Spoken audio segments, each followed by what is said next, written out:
we drop an object, it always falls downwards. The earth pulls the object towards it. This pull caused by the earth is called the gravitational force. But what if we drop an object on the moon?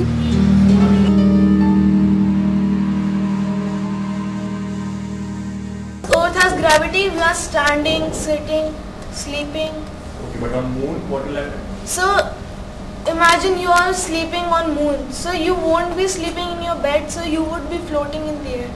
There's no gravity on the moon. There's no gravity. Less gravity. Okay.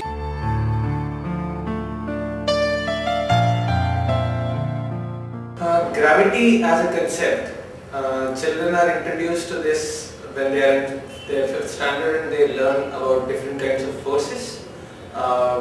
Later on when they are in class 8th, they study solar system and the universe, and they understand more about gravity by learning those things. Apart from these, they also come across videos and TV shows in which there are spacecrafts, astronauts, satellites and similar things. By all these things that they observe, they make certain kinds of models in their mind to understand the notion of gravity.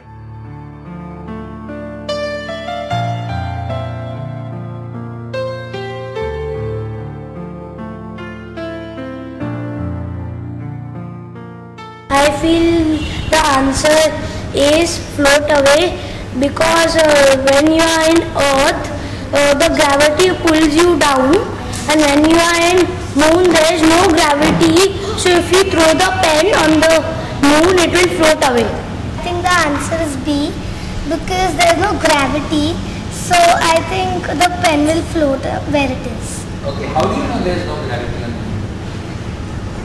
moon? Because we can't reach the moon like common people can't reach the moon like that only, so there is no gravity. Yeah, tell me, why do you think the answer is B? Because there is no gravity in the moon. There is no gravity on the moon. There is, but not so much. So float away, I'm not very sure that it can float away. So it has to float where it is. Okay, so if I understand what you're saying, imagine I'm standing on the moon and I suddenly let go of this mic. You're saying it will stay where it is. No, it will float. It won't go down, but it will just float. Like kind of just keep going? Could you just show it with your hand? What do you think is... Suppose I'm standing on the moon and it will just go like this. It will float on the moon. It will float? Yeah. Okay. Why do you think that happens? Gravity. No gravity down. There's no gravity. Yeah. Okay, fine. Thank you. Sit.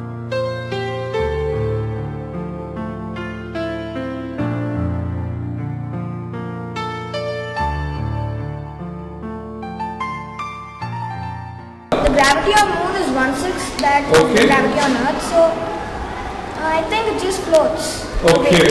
It can't stay in one place. Okay. It doesn't have the gravity, the full gravity to pull it down, mom. When you put a pen down on the earth, it falls down, mom. But whereas in the moon, it floats in mid-air, mom, because the gravity is less, mom.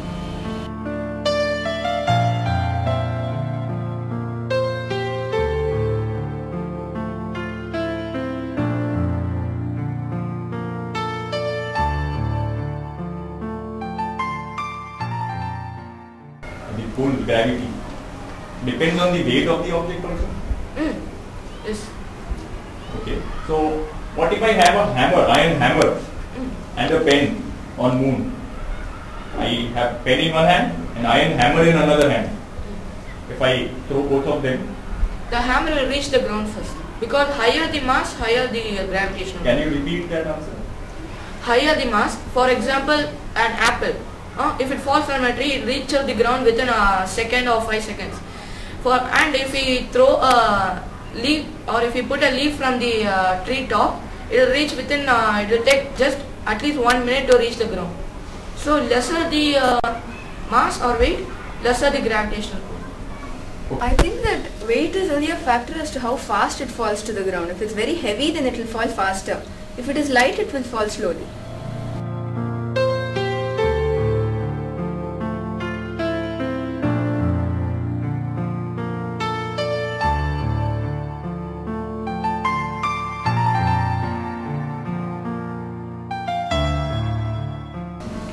astronauts, they're wearing special suits, so they'll stay on the ground, though the gravity is very less. But the pen, it has no special suit or something, so it will stay in midair. So how does the suit help? So it helps the astronauts to stay on the ground. It increases the gravity, the suit? No, it... How does it help the astronauts to stay on the ground? The suit is very heavy, so... So if it is heavy, it will stay on the ground. A hammer, if you throw a hammer on moon, it will float at a lower altitude than that of the pen. It has some mass, the hammer has some mass, but the mass of the pen is lesser when compared to the mass of the hammer. So the pen will float at a higher altitude and the hammer will float at a lower altitude. That's what both of them will. What the student believes is that heavier objects have some sort of capability by the virtue of their weight, that it can pull, a heavier object can pull itself down to the ground, whereas a lighter object cannot do that.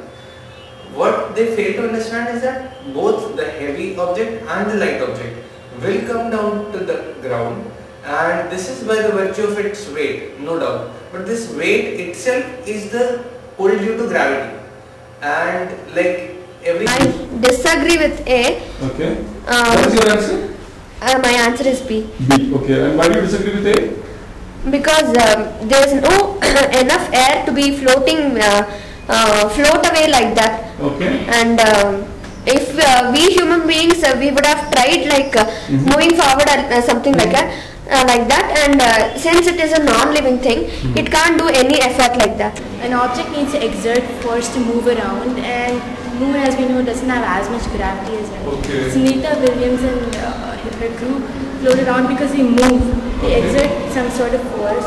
Since the pen can't exert any force, if you just drop it, it'll just float around in the same area. Okay, so you're saying like Sunita Williams, the videos you see, she's exerting some force. A little bit, but the pen, it cannot exert any force. So the pen cannot exert any force at all. If you just drop it.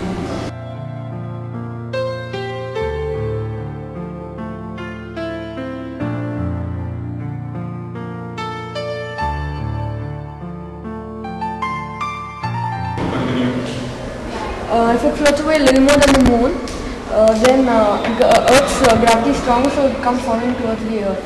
Okay, so it will float away, the Earth's gravity is stronger, so it will come.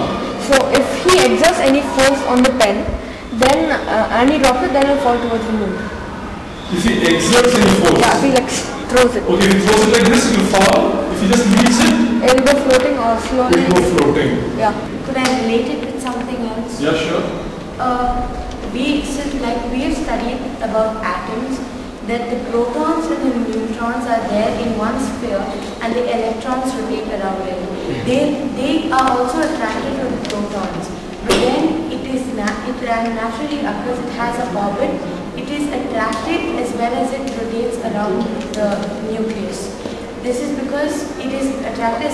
If it wasn't attracted, then it would have gone haywire and the atom wouldn't have existed. So see, the reason for the orbit is that it is attracted. So similarly, the moon orbits around the Earth due to the force of gravitation. So it's not that, the moon, it doesn't get attracted by the Earth. It does get attracted by due to gravity. So what is the answer according to you? I think it is D.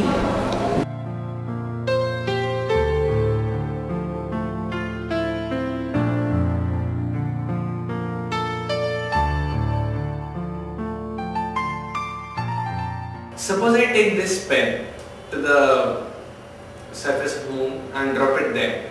It will fall with some rate. If I drop the same pen down here on Earth, then it will fall with some different rate. The difference is that the fall rate will be slower on moon, it will be 1/6 on moon, and on the Earth it will be faster. But the pen will definitely fall to the ground, either on moon or on the Earth. What children fail to understand is that they do not consider the change in the rate of fall, but they consider it as a two-way situation where it is either fall or float, and they do not consider the gravity of moon to be any substantial so that it can pull the pen down to the ground. What they need to understand is that although the rate of fall does change with the change of gravity, the object, any object, will certainly fall on the surface. What we saw in the student responses over the last few minutes was that students have certain mental models, ways of thinking about the world, certain ideas, and clearly these ideas are not what we intended to pass on to them as teachers or interested adults. These are ideas children have found by actively trying to make sense of what they are seeing around them or what has been taught.